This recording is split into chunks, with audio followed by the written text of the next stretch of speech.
today we are gonna rank chocolates.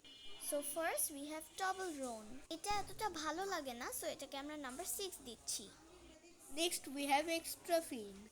এটা কখনো try করিনি, সো এটাকে নাম্বার 8 দিচ্ছি। নেক্সট আছে এই চকলেটটা, এটা আমাদের কাছে ভালোই লাগে, সো এটাকে নাম্বার 3 দিচ্ছি। নেক্সট এসেছে এই চকলেটটা, এটা কখনো ট্রাই করা হয় তাই এটাকে নাম্বার 9 দিচ্ছি।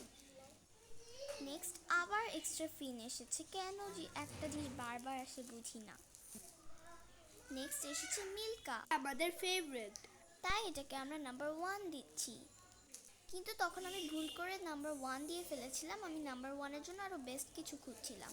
আর এই যে দেখেন আবার এক্সট্রা ফিন এসেছে। নেক্সট এসেছে এই চকলেটটা, এটা আমার কাছে অনেক ভালো লেগেছে তাই আমি এটা নাম্বার 2 দিয়েছি। নেক্সট এসেছে স্কচার্ড, এটাকে আমরা নাম্বার 5 দিচ্ছি। নেক্সট এসেছে এই চকলেট, এটা কখনো ট্রাই করা হয়, তাই আমরা 4 দিচ্ছি। Bye bye bye.